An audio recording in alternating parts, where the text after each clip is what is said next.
Hi friends, I am Abhishek. Welcome to my YouTube channel the Ocean of Shiksha. तो अभी जो हमारा वीडियो सीरीज चल रहा है वो एम लक्ष्मीकांत का जो फर्स्ट पार्ट है, जो कि एक कॉन्स्टिट्यूशनल फ्रेमवर्क, उसको हम डिस्कस कर रहे हैं। इससे पहले हमने चैप्टर 1, 2, 3, 4, 5, 6, 7, 8, 9, 10 कंप्लीट कर लिया है। आज की वीडियो में जो हम डिस्कस करेंगे वो जो चैप्टर 10 है हमारा, अमेंडमेंट ऑफ द कॉन्स्टिट्यूशन, उसको तो हमने कंप्लीट कर लिया है। आज हम वो इम्पोर्टेंट अमेंडमेंट देखेंगे, डिस्कस करेंगे, जो कि किसी भी जो कॉन्स्टिट्यू मतलब जो कॉम्पिटिटिव एग्जाम है, जैसे कि UPSC, PSC, SSC, railway, NDA, इन सब में क्या है, ज्यादा चांसेस रहते हैं पूछने के। वो कॉन्स्टिट्यूशन अमेंडमेंट हम डिस्कस करेंगे जो सबसे ज्यादा इंपॉर्टेंट है। फिर हम एमसीक्यू क्वेश्चंस उसके प्रैक्टिस करेंगे। इसके बाद जैसे ही हमारा ये लेक्चर खत्म हो जाएगा, कंप्लीट हो जाएगा, फिर हम नेक्स्ट डे में यानी कि मंडे को हम चैप्टर 11 डिस्कस करेंगे। कल के दिन यानी कि संडे को जो हमारा सीरीज स्टार्ट हुआ था, जिसमें हम 27 year UPSC prelims questions paper discuss कर रहे हैं, तो उसका हम जो मॉडर्न हिस्ट्री है उसका 5th लेक्चर अब डिस्कस करेंगे, जिसमें हम 2007 से लेकर के 2010 तक में जो क्वेश्चंस पूछे गए थे प्रीलिम्स में मॉडर्न हिस्ट्री से, उसको हम डिस्कस करेंगे, जो मेनली 10 एमसीक्यू क्वेश्चंस होंगे उसमें। उसके बाद हम हर संडे संडे हम अपना यूपीएससी का जो प्रीलिम्स में जो ओल्ड क्वेश्चंस पेपर पूछे गए 27 ईयर में, उसको डिस्कस करेंगे। बाकी जो हमारा वर्ग मंडे टू सैटरडे रहेगा वो हमारा सब्जेक्ट वाइज डिस्कशन चलता रहेगा। जैसे ही हमारा ये जो 11th चैप्टर है कॉन्स्टिट्यूशंस का, यानी कि एम लक्ष्मीकांत का, जैसे हमारा फर्स्ट पार्ट कंप्लीट हो जाएगा, जो कि पार्ट वाइज पार्ट दिए गए हैं, वो जैसे हमारा फर्स्ट पार्ट कंप्लीट हो जाएगा, तब उसके बाद हम एक फर्स्ट पार्ट में जितने भी जो चैप्टर है, जैसे 1 से लेकर के 12 तक का जो, सॉरी 11 तक जो पूरे चैप्टर है, उसका हम एज अ टेस्ट की तरह हम एमसीक्यू क्वेश्चंस प्रैक्टिस करेंगे। और एक ही वीडियो में चैप्टर 1 से लेकर के 11 तक चैप्टर को रिकॉल और रिविजन करेंगे। ये हम सैटरडे को डिस्कस कर लेंगे, और संडे को हमारा वही जो एमसीक्यू क्वेश्चंस प्रैक्टिस है, जो कि प्रीवियस ईयर का सीरीज चल रहा है, उसको हम डिस्कस करेंगे। द ओशन ऑफ शिक्षा करके टेलीग्राम पे भी चैनल है, आप उसको ज्वाइन कर सकते हैं। वहां पे यूपीएससी से रिलेटेड जितनी भी जो स्टैंडर्ड बुक है, आप वहां पे फ्री ऑफ कॉस्ट जा करके पीडीएफ में डाउनलोड कर सकते हैं, वहां पे ऑलरेडी अपलोडेड है। तो चलिए स्टार्ट करते हैं हम अपना आज का डिस्कशन। सबसे पहले जो फर्स्ट कॉन्स्टिट्यूशन अमेंडमेंट एक्ट किया गया था, वो किया गया था 1951 में, यानी कि 26 जनवरी 1950 को हमारा कॉन्स्टिट्यूशन क्या हुआ था, पूरे देश में लागू हो गया था। और पहला जो कॉन्स्टिट्यूशन अमेंडमेंट किया गया था वो किया गया था 1951 में। और किसके अंडर में किया गया था, तो पंडित जवाहरलाल नेहरू उस टाइम हमारे भारत के प्राइम मिनिस्टर थे, और डॉक्टर राजेंद्र प्रसाद हमारे पहले इंडिपेंडेंस कंट्री के राष्ट्रपति यानी कि प्रेसिडेंट थे। तो पहला जो कॉन्स्टिट्यूशन अमेंडमेंट किया गया था, तो उसमें क्या किया गया था कि जो, अगर हम बात करते हैं किसकी, जो सोशली बैकवर्ड क्लासेस है, उनको कुछ एडवांटेज देने के लिए कुछ स्पेशल प्रोविंस ऐड किया गया था हमारे फर्स्ट कॉन्स्टिट्यूशन अमेंडमेंट एक्ट में, और उसे 9th शेड्यूल में जोड़ दिया गया था, यानी कि जो हमारा 9th शेड्यूल था उसमें ऐड किया गया था। जैसे कि अगर हम बात करते हैं जो हमारा फोर्थ कॉन्स्टिट्यूशन अमेंडमेंट एक्ट था, जो कि 1955 में हुआ था, उसमें कुछ एक्ट्स को 9th शेड्यूल में जोड़ दिया गया था। 17th कॉन्स्टिट्यूशन अमेंडमेंट में, जो कि 1964 में हुआ था, उसमें 44 और एक्ट्स को 9 शेड्यूल के अंदर ऐड कर दिया गया था। 29th कॉन्स्टिट्यूशन अमेंडमेंट एक्ट में, जो कि 1972 में किया गया था, उसमें केरला एक्ट्स यानी कि लैंड रिफॉर्म के लिए केरला एक्ट्स करके 9 शेड्यूल में उसमें ऐड कर दिया गया था। और 34th जो कॉन्स्टिट्यूशन अमेंडमेंट किया गया था 1974 में, उसमें क्या है कि जो 20 और जो लैंड टेन्योर थे और जो लैंड रिफॉर्म एक्ट थे, उसको अलग अलग स्टेट में क्या है तो जोड़ दिया गया था, वो भी 9 शेड्यूल के अंदर। फिर वहीं पे अगर हम बात करते हैं कि जो हमारा राइट टू आर्टिकल यानी कि राइट टू जो स्पीच है, यानी कि राइट टू फ्रीडम, जो कि हमारा आर्टिकल 19 में आता है, जिसमें और 6 अधिकार की बात रखी गई है। तो उसमें जो एक जो फ्रीडम ऑफ स्पीचेस है एंड एक्सप्रेशन है, तो उसमें कुछ रिस्ट्रिक्शंस को ऐड किया गया था, जैसे कि पब्लिक ऑर्डर को मेंटेन रखने के लिए, फ्रेंड रिलेशंस विद जो अदर फॉरेन कंट्री है उनसे, अगर हम बात करते हैं किसी अपराध के लिए नुकसान पहुंचाना या उकसाना, किसी अपराध के लिए उकसाना, इन सब के लिए क्या है, राइट यानी कि फ्रीडम ऑफ स्पीच और एक्सप्रेशन से रिलेटेड कुछ रिस्ट्रिक्शंस ऐड किया गया था, अमेंडमेंट किया गया था आर्टिकल 19 के अंदर। ये भी किया गया था फर्स्ट कॉन्स्टिट्यूशन अमेंडमेंट एक्ट के तहत। और उस टाइम के जो हमारे प्राइम मिनिस्टर थे वो थे जवाहरलाल नेहरू और प्रेसिडेंट थे डॉक्टर राजेंद्र प्रसाद। अब बात करते हैं सेकंड कॉन्स्टिट्यूशन अमेंडमेंट एक्ट के बारे में। जो सेकंड कॉन्स्टिट्यूशन अमेंडमेंट एक्ट हुआ था वो किया गया था 1952 में। और इसमें क्या कहा था कि इसमें यह कहा था कि 7.5 लाख पीपल्स का एक रिप्रेजेंटेटिव होगा लोकसभा का। ये चीज रखा गया था कि इसमें सेकंड कॉन्स्टिट्यूशन अमेंडमेंट एक्ट के तहत ये बात कही गई थी। अगर हम सेवंथ कॉन्स्टिट्यूशन अमेंडमेंट एक्ट की बात करें जो कि 1976 में हुआ था, तो इसमें क्या है, जो क्लास बटा हुआ था स्टेट से रिलेटेड, जैसे A B C D state करके जो बटा हुआ था, तो उसको एबोलिशन कर दिया गया था, यानी कि उसको खत्म कर दिया गया था। और 14 स्टेट और 6 यूनियन टेरिटरी को फॉर्म किया गया था, यानी कि बनाया गया था। और उसी टाइम हमें जो केंद्र प्रशासित प्रदेश है, यानी कि जो हमारे यूनियन टेरिटरी है, उसको इंट्रोड्यूस किया गया था, यानी कि सेवंथ कॉन्स्टिट्यूशन अमेंडमेंट एक्ट के तहत। फ्रेंड्स, मैं यहाँ पे एक चीज आपको बता देता हूँ, जिस कॉन्स्टिट्यूशन अमेंडमेंट एक्ट में लैंग्वेजेस या स्टेट फॉर्म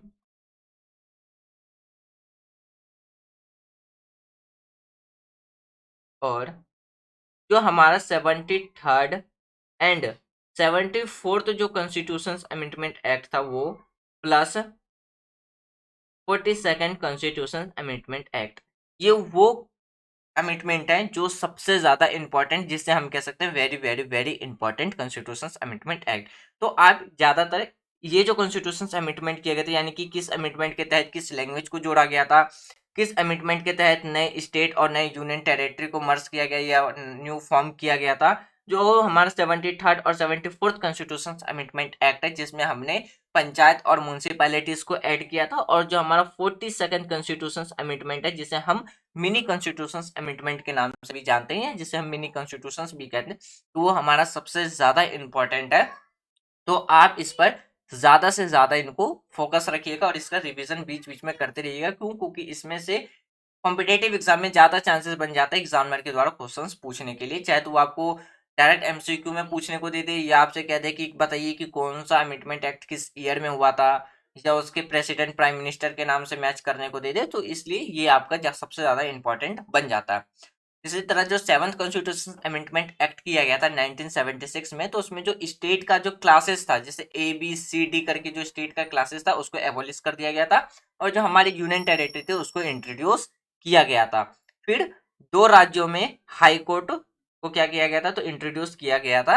तो ये हुआ था सेवंथ कॉन्स्टिट्यूशन अमेंडमेंट एक्ट 1976 में। और उस टाइम के जो प्राइम मिनिस्टर थे वो पंडित जवाहरलाल नेहरू थे और प्रेसिडेंट हमारे डॉक्टर राजेंद्र प्रसाद ही थे।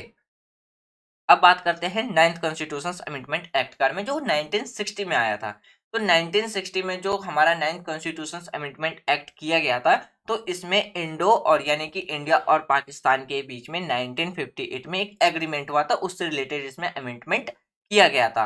और इसमें कहा गया था कि जो हमारा बेरूवरी यूनियन है जो कि वेस्ट बंगाल में है, यानी कि जो बेरूवरी संघ जो पश्चिम बंगाल में, उसमें भारतीय क्षेत्र का पाकिस्तान का हस्तांतरण भी हुआ था। ये था किसमें, 19th कॉन्स्टिट्यूशन अमेंडमेंट एक्ट में।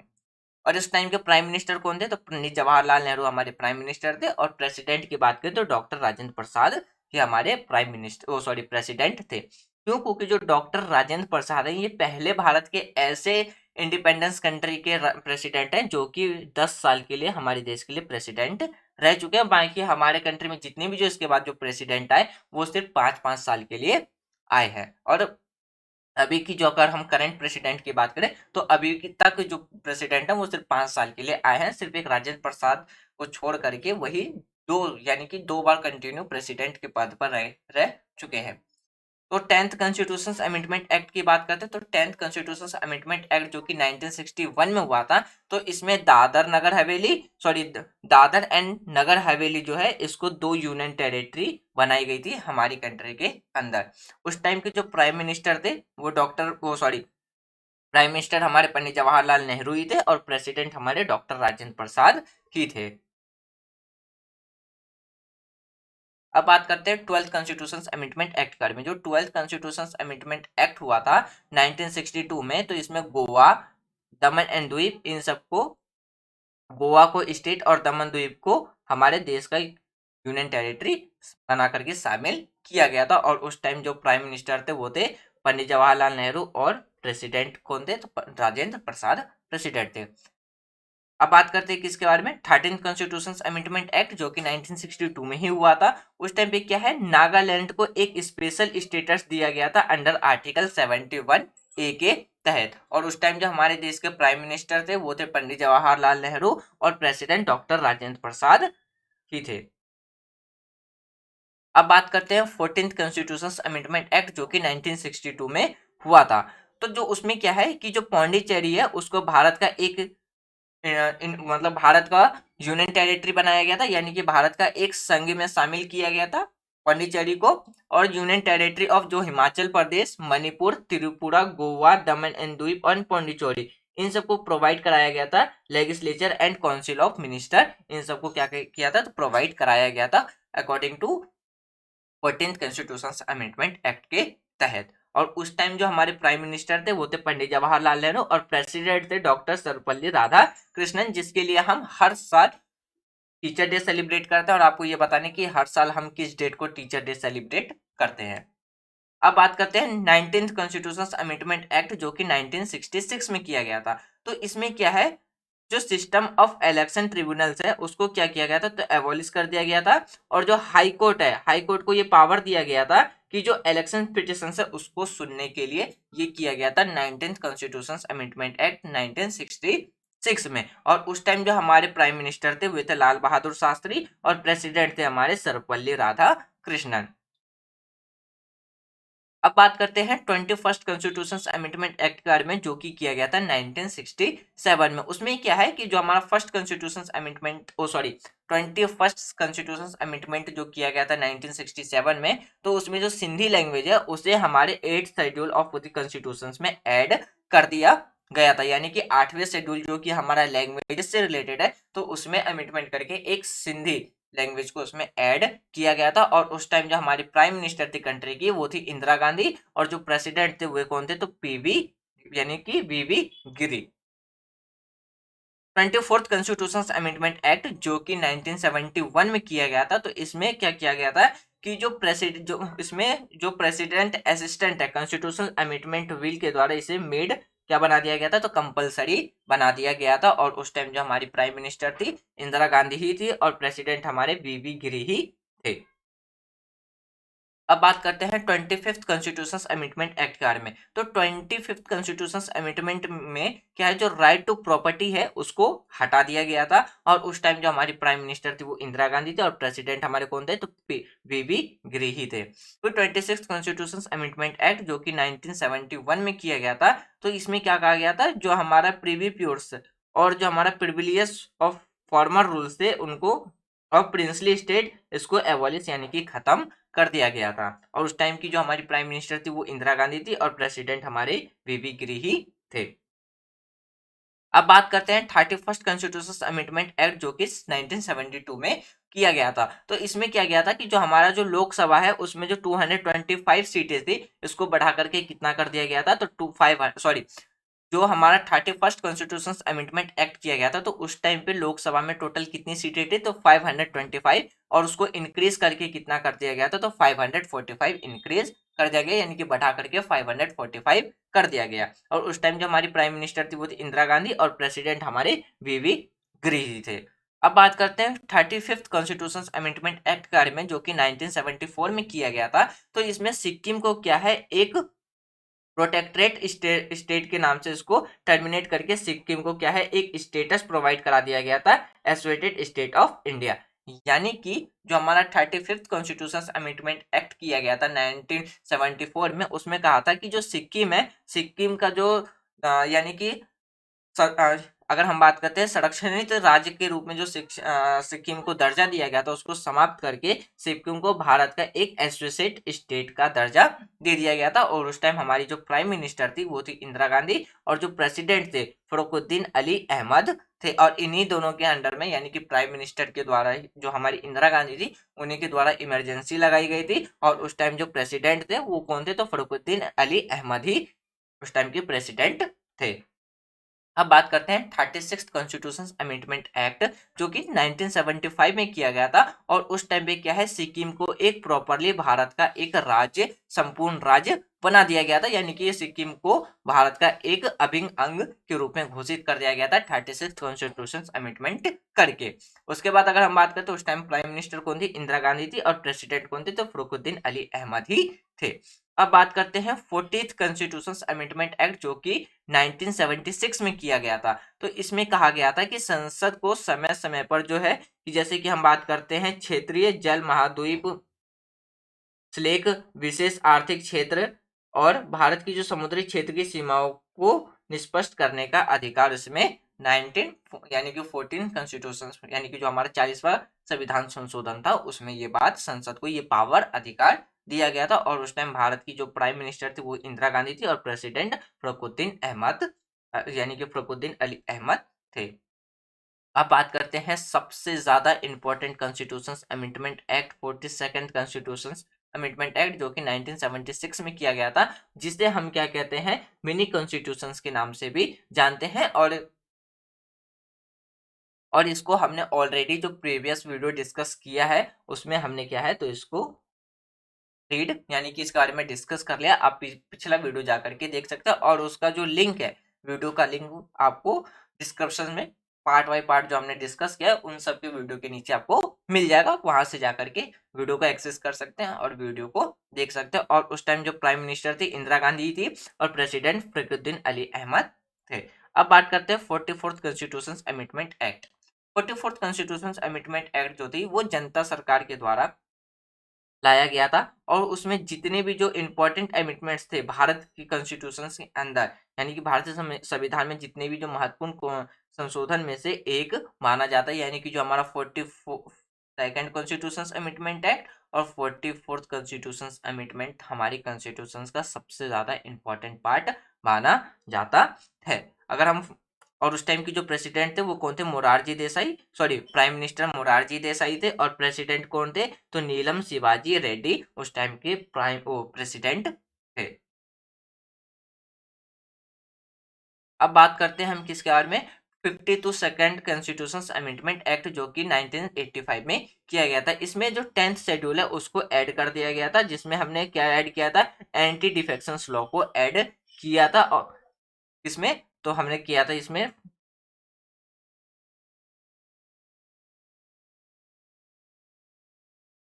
जो हमारा मतलब जो 42nd कॉन्स्टिट्यूशन अमेंडमेंट किया गया था 1985 में, तो उसमें 10th शेड्यूल हमारे कॉन्स्टिट्यूशन में ऐड कर दिया गया था। 10th शेड्यूल में क्या ऐड किया गया था, तो एंटी डिफेक्शन लॉ करके उसको जोड़ दिया गया था। और उस टाइम जो हमारी कंट्री के जो प्राइम मिनिस्टर थे वो थे राजीव गांधी, और प्रेसिडेंट कौन थे, यानी कि जाइल सिंह उस टाइम के प्रेसिडेंट थे। अब बात करते हैं 61th कॉन्स्टिट्यूशन अमेंडमेंट एक्ट के बारे में, जो कि किया गया था 1989 में। इसमें जो है वोटिंग एज को 21 साल से घटा करके कितना कर दिया गया था, तो 18 साल कर दिया गया था। कि यानी कि जो लेजिस्लेटिव असेंबली और जो लोकसभा को जो इलेक्शन होगा, तो अब उस जो वोटिंग एज थी उसको 21 ईयर से घटा करके कितनी कर दी गई थी, तो 18 साल कर दिया गया था। और उस टाइम के जो प्राइम मिनिस्टर थे वो थे पीवी सिंह, और प्रेसिडेंट थे हमारे कौन, आर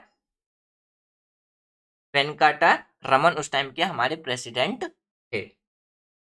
अब बात करते हैं 65th कॉन्स्टिट्यूशन अमेंडमेंट एक्ट बारे में, जो कि 1990 में किया गया था। इसमें जो मल्टी मेंबर नेशनल कमीशन है फॉर द एससी और एसटी, यानी कि schedule caste and schedule tribe के लिए, उसको स्थापित किया गया था। और उसके बाद बात करें तो जो ऑफेंस ऑफ स्पेशल ऑफिसर्स थे एससी के लिए और एसटी के लिए, उन्हें रिमूव कर दिया गया था। उसके बाद फिर क्या है, तो नेशनल कमीशन फॉर एससी और नेशनल कमीशन फॉर एसटी लाया गया था।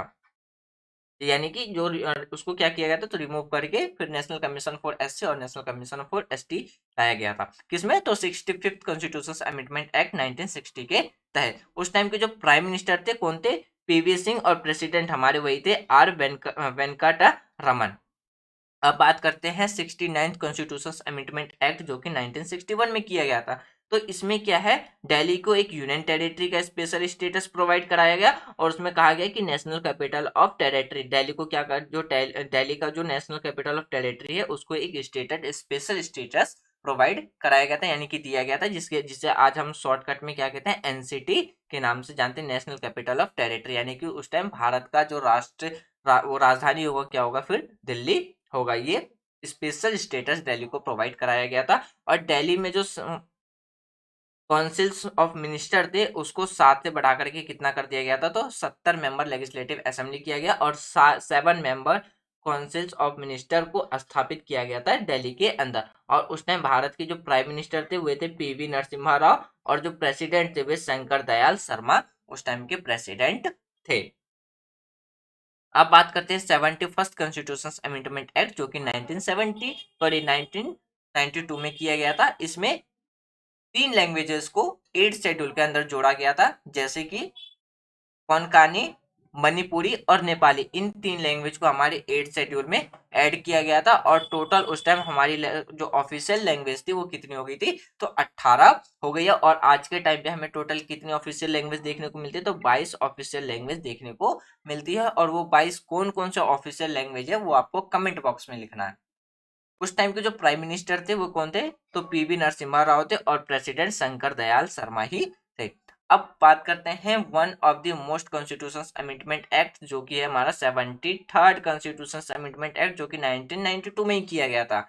तो इसमें क्या है, पंचायती राज जो नई न्यू इंस्टीट्यूशन है उसको हमारे कॉन्स्टिट्यूशन को एक कॉन्स्टिट्यूशनल स्टेटस प्रोवाइड कराया गया। और हमारे कॉन्स्टिट्यूशन में एक पार्ट 9 यानी कि पार्ट 9 और शेड्यूल 11 में इसको ऐड किया गया और कहा गया कि जो पंचायती राज इंस्टीट्यूशन है वो क्या होगा, अब एज मतलब एक कॉन्स्टिट्यूशन का पार्ट होगा। और वो हर एक राज्य में, मतलब हर एक राज्य में वो चाहे तो स्टेट के द्वारा उसे लागू किया जा सकता है। यानी कि इन शॉर्ट समझे तो 73rd कॉन्स्टिट्यूशन अमेंडमेंट एक्ट करके हमने पंचायती इंस्टीट्यूशन को एक कॉन्स्टिट्यूशनल स्टेटस प्रोवाइड कराया।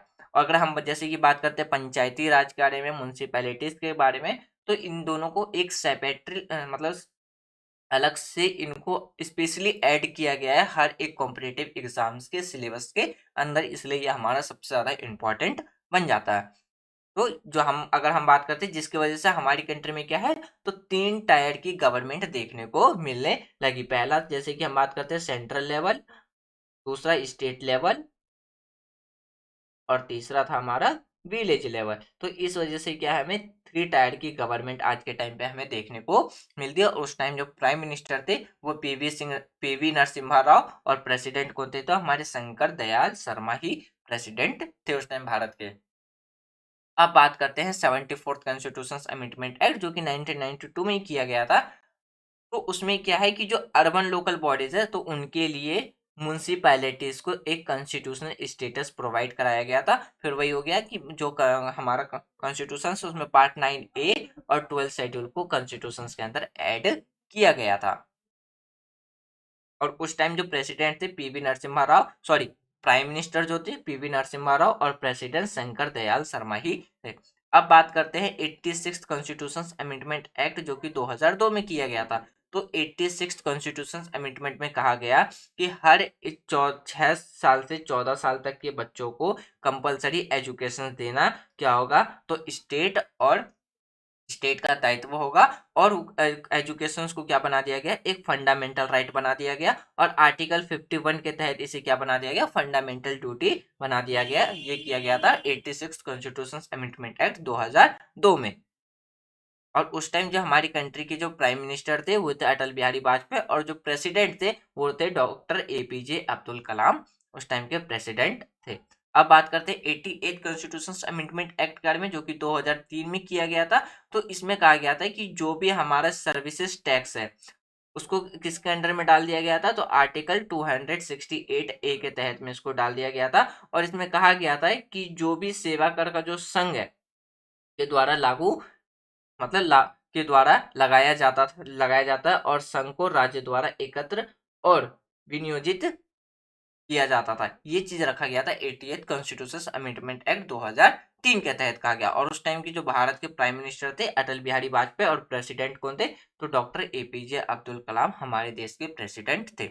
अब बात करते हैं 92nd कॉन्स्टिट्यूशन अमेंडमेंट एक्ट के तहत। तो उसमें डोडो, डोगरी, मैथिली और संथाली इन 4 लैंग्वेज को ऐड किया गया, जिसके वजह से आज के टाइम पे हमें 18 नहीं बल्कि टोटल 22 ऑफिशियल लैंग्वेज देखने को मिलते हैं। और उस टाइम के जो भारत के प्राइम मिनिस्टर थे वो थे अटल बिहारी वाजपेयी, और प्रेसिडेंट कौन थे, तो डॉक्टर एपीजे अब्दुल कलाम हमारे देश के प्रेसिडेंट थे। अब बात करते हैं 97 कॉन्स्टिट्यूशन अमेंडमेंट एक्ट कर में, जो कि 2009 में किया गया था। तो इसमें कहा गया था कि जो हमारा एससी है और एसटी के लिए क्या है, एक स्पेशल जो रिप्रेजेंटेटिव है उनके लिए सीट को रिजर्व कर दिया गया था। फिर एंग्लो इंडियन जो लोकसभा में थे, तो जो कि लोकसभा और स्टेट लेजिस्लेटिव असेंबली में थे, फर्दर 10 पीरियड के लिए क्या है उन्हें और ज्यादा बढ़ा दिया गया था। और किसमें, 2020 तक, जो कि आर्टिकल 334 के तहत, जिसको जो आर्टिकल 334 के अंडर आते थे। और उस टाइम के जो प्राइम मिनिस्टर थे, यानी कि उस टाइम जो प्राइम मिनिस्टर थे वो हमारे डॉक्टर मनमोहन सिंह थे, और प्रेसिडेंट कौन थे, तो प्रतिभा सिंह पाटिल उस टाइम की प्रेसिडेंट थे। और 97 कॉन्स्टिट्यूशन अमेंडमेंट एक्ट की बात करें, जो कि 2002 में किया गया था, तो उस टाइम जो कोऑपरेटिव सोसाइटी है उसको कॉन्स्टिट्यूशनल स्टेटस प्रोवाइड कराया गया था। राइट ऑफ फॉर्म यानी कि कोऑपरेटिव सोसाइटी को क्या बना दिया गया, फंडामेंटल राइट बना दिया गया अंडर आर्टिकल 19। फिर अगर हम बात करते हैं new directive principle of state policy, जो कि 43B के अंदर है, उसको प्रमोट करने के लिए कहा गया कि आपको कोऑपरेटिव सोसाइटी को प्रमोट करना है। और हमारा जो कॉन्स्टिट्यूशन से पार्ट 9B उसको क्या किया गया था, तो कॉन्स्टिट्यूशंस के अंदर उसको कोऑपरेटिव सोसाइटीज को ऐड कर दिया गया था। ये किया गया था 97 कॉन्स्टिट्यूशन अमेंडमेंट एक्ट 2011 में। और उस टाइम जो भारत के प्रेसिडेंट, प्राइम मिनिस्टर और प्रेसिडेंट थे, तो कौन थे, तो मनमोहन सिंह हमारे देश के प्राइम मिनिस्टर थे, और प्रतिभा सिंह पाटिल हमारे देश की प्रेसिडेंट थे। अब बात करते हैं 100th कॉन्स्टिट्यूशन अमेंडमेंट एक्ट, जो कि 2015 में किया गया था। तो इसमें अगर हम बात करते हैं, तो जो हमारा 100th कॉन्स्टिट्यूशन अमेंडमेंट एक्ट 2015 में हुआ था, तो उसमें हमने भारत और यानी कि हमने अपनी कंट्री और बांग्लादेश में जो लैंड डिस्ट्रीब्यूट है, जो कि 1974 के एग्रीमेंट पे था, तो उससे रिलेटेड हमने उस डिस्ट्रीब्यूट को सॉल्व किया था। और इसमें हमने क्या किया, जो हमारी कंट्री की जो 4 स्टेट है, जैसे कि आसाम, वेस्ट बंगाल, मेघालय, इन सबको हमने किस में है, तो first schedule of Indian constitution में अमेंडमेंट इसके लिए किया था। तो ये कब हुआ था, तो 2015 में। और ये हमारा 100 कॉन्स्टिट्यूशन अमेंडमेंट एक्ट था। उस टाइम हमारे कंट्री के जो प्राइम मिनिस्टर थे वो नरेंद्र मोदी थे, और प्रेसिडेंट कौन थे, तो प्रणब मुखर्जी उस टाइम के प्रेसिडेंट थे। अब बात करते हैं 101st कॉन्स्टिट्यूशन अमेंडमेंट, यानी कि 101 कॉन्स्टिट्यूशन अमेंडमेंट एक्ट, जो कि 2016 में किया गया था। तो इसी में हमने अपने कॉन्स्टिट्यूशन के अंदर जीएसटी को क्या किया, तो जीएसटी को इम्प्लीमेंट किया था। और जीएसटी जो हमने इम्प्लीमेंट किया था, वो आपको ये बताना है कि हमने किस टाइप के कॉन्स्टिट्यूशन अमेंडमेंट से किया था। स्पेस यानी कि सिंपल मेजोरिटी के द्वारा किया था, या स्पेशल मेजोरिटी ऑफ पार्लियामेंट के द्वारा हमने कॉन्स्टिट्यूशन में अमेंडमेंट किया था, या हमने किया था special majority of parliament and simple majority of state assembly के द्वारा। आपको बताना है इन तीनों में से किस टाइप के अमेंडमेंट के द्वारा हमने कॉन्स्टिट्यूशन में जीएसटी को इंट्रोड्यूस किया। और उस टाइम भारत के जो प्राइम मिनिस्टर थे वो थे नरेंद्र मोदी, और प्रेसिडेंट प्रणब मुखर्जी थे। अब बात करते हैं 102 कॉन्स्टिट्यूशन अमेंडमेंट एक्ट, जो कि 2018 में किया गया था। तो इसमें अगर हम बात करते हैं कि जो हमारे national commission of backward classes है उसको हमने कॉन्स्टिट्यूशनल स्टेटस प्रोवाइड कराया था। और उस टाइम भी जो हमारी कंट्री के प्राइम मिनिस्टर थे वो थे नरेंद्र मोदी, और जो प्रेसिडेंट थे वे कौन थे, तो रामनाथ कोविंद थे। अब बात करते हैं हम 103rd कॉन्स्टिट्यूशन अमेंडमेंट एक्ट के बारे में, जो कि 2019 में किया गया था।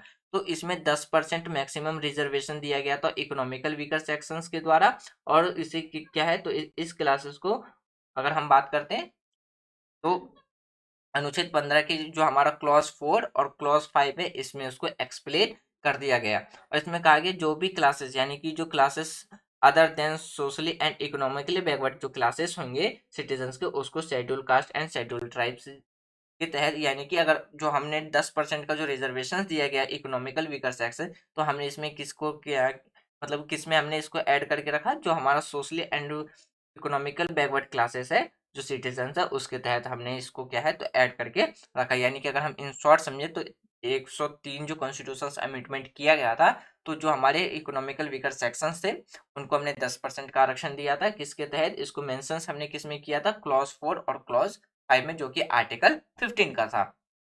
जिसमें हमने किन किन को रखा था, सोशली और इकोनॉमिकली बैकवर्ड क्लासेस को रखा और schedule caste and schedule tribes को रखा था। तो उसी के अंदर हमने इसको ऐड करके इंक्लूड कर दिया। अब बात करते हैं उस टाइम के जो प्राइम मिनिस्टर थे वे कौन थे, तो नरेंद्र मोदी थे और प्रेसिडेंट रामनाथ कोविंद थे। अब बात करते हैं किस कार्य में, 104th कॉन्स्टिट्यूशन अमेंडमेंट एक्ट कार्य में, जो कि 2020 में किया गया था। तो इसमें कहा गया था कि जो शेड्यूल कास्ट और जो शेड्यूल ट्राइब्स हैं लोकसभा और स्टेट असेंबली में, तो इनकी जो सीटें थी, यानी कि अगर हम बात करते हैं उसको 8, यानी कि जो असेंबली थी उसको 70 ईयर्स टू 80 ईयर्स के लिए क्या कर दिया गया, तो जो रिजर्वेशंस थे उसको रिमूव कर दिया गया। और यानी कि अगर हम बात करते हैं जो हमारे शेड्यूल कास्ट और जो शेड्यूल ट्राइब थे विधानसभाओं में विधानसभा और राज्य की जो लोकसभा और राज्यों की जो विधानसभा है उनमें अनुसूचित जनजाति और अनुसूचित जनजातियों के लिए जो सीटें थी, वो जो सीटों की जो समाप्ति के समय जो सीमा स्तर है उसको बढ़ा दिया गया, यानी कि 70 साल से बढ़ा करके 80 साल कर दिया गया। और जो एंग्लो इंडियन कम्युनिटी की जो रिजर्वेशंस थी उसको रिमूव कर दिया गया, किससे, तो लोकसभा से और स्टेट असेंबली से इसको रिमूव कर दिया गया। तो किसमें, तो 104th कॉन्स्टिट्यूशन अमेंडमेंट एक्ट के तहत, जो कि 2020 में किया गया था। और इस टाइम जो हमारी कंट्री के प्राइम मिनिस्टर थे वो नरेंद्र मोदी थे और प्रेसिडेंट रामनाथ कोविंद थे। अब बात करते हैं लास्ट कॉन्स्टिट्यूशन अमेंडमेंट एक्ट, जो कि 2021 में किया गया था। तो इसमें कहा था कि जो power of state government to identify other backward classes है, इसको क्या किया गया था, तो रिस्टोर किया गया था। और बात करते हैं जो socially and economically backward classes है उसे भी। और फिर इसने क्या, अगर हम बात करते हैं इस अमेंडमेंट के द्वारा सुप्रीम कोर्ट का जो जजमेंट है, यानी कि अगर हम बात करते हैं annually judgment of Supreme Court 11 मई 2021, उसमें के तहत क्या है, तो जिसने इस तरह की जो पहचान के लिए केवल केंद्र सरकार को अधिकार दिया। तो ये किया गया था 105th कॉन्स्टिट्यूशन अमेंडमेंट एक्ट 2021 में। यानी कि अगर हम बात करें तो अभी तक हमारे कॉन्स्टिट्यूशन में टोटल 261 बिल रखे गए हैं, जिसमें से टोटल 105 कॉन्स्टिट्यूशन अमेंडमेंट हुए हैं। तो जो इम्पोर्टेंट कॉन्स्टिट्यूशन अमेंडमेंट एक्ट था उसको हमने आज की वीडियो में डिस्कस किया, और यानी कि आज की वीडियो में हमने डिस्कस किया। और अब हम डिस्कस करते हैं एमसीक्यू क्वेश्चंस प्रैक्टिस। तो पहला जो हमारा क्वेश्चन है उसमें आपको ये बताना है कि किस कॉन्स्टिट्यूशन अमेंडमेंट के तहत, यानी कि आपको ये बताना है कि नीचे जो 4 स्टेटमेंट दिए गए हैं तो इनमें से किसे सिंपल मेजोरिटी ऑफ पार्लियामेंट के द्वारा इसे चेंज किया जा सकता है, अमेंडमेंट किया जा सकता है।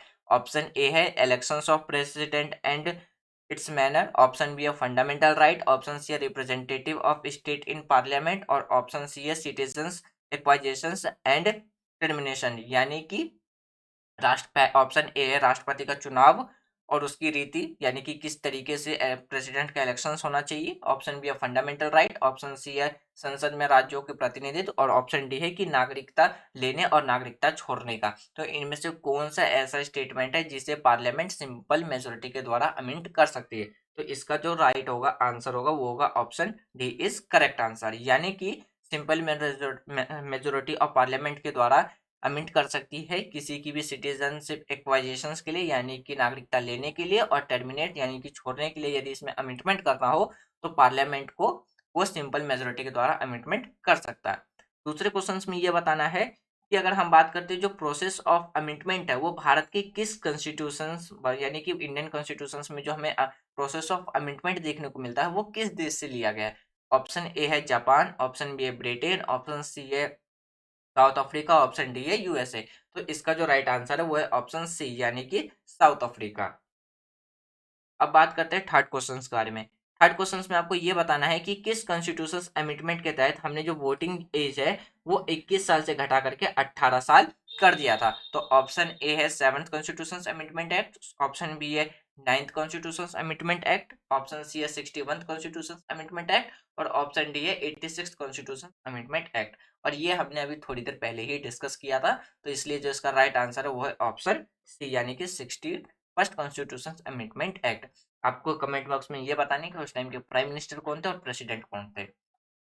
फोर्थ क्वेश्चन में आपको ये बताना है कि किस कॉन्स्टिट्यूशन अमेंडमेंट एक्ट के तहत सिक्किम को हमने एसोसिएटेड ऑफ स्टेट का दर्जा दिया था विद इंडियन यूनियन के साथ। ऑप्शन ए है 35th कॉन्स्टिट्यूशन अमेंडमेंट एक्ट, जो कि 1974 में किया गया था। ऑप्शन बी है 43rd कॉन्स्टिट्यूशन अमेंडमेंट एक्ट जो कि 1977 में किया गया था। ऑप्शन सी है 56th कॉन्स्टिट्यूशन अमेंडमेंट एक्ट जो कि 1987 में किया गया था। और ऑप्शन डी है 57th कॉन्स्टिट्यूशन अमेंडमेंट एक्ट जो कि 1987 में किया गया था। तो इसका जो राइट आंसर है वो है ऑप्शन ए। इसका जो राइट आंसर है वो है ऑप्शन ए, यानी कि जो हमारा 35th कॉन्स्टिट्यूशन अमेंडमेंट एक्ट जो कि हमने 1974 में किया था, तो उसमें सिक्किम को क्या है, एक associated state with Indian union का एक स्टेटस प्रोवाइड कराया था। और आपको कमेंट बॉक्स में ये बताना है कि उस टाइम के प्रेसिडेंट और प्राइम मिनिस्टर कौन थे। अब बात करते हैं आज का हम लास्ट क्वेश्चन। तो इसमें ये बताना है कि India that is a Bharat यानी कि यूनियन ऑफ स्टेट, यानी कि हमारे पास यहाँ पे दो स्टेटमेंट दिए गए, इन दोनों स्टेटमेंट से बताना है कि कौन सा स्टेटमेंट करेक्ट है। यानी कि इनमें से ये बताना है कि ये जो दो स्टेटमेंट है वो इंडियन कॉन्स्टिट्यूशन के किस पार्ट में हमें देखने को मिलता है। पहला स्टेटमेंट कहता है India that is Bharat shall be a union of state. दूसरा कहता है the above of mandated has been inserted in the constitution of India, यानी कि इंडिया जो कि भारत है वो राज्यों का एक संघ होगा।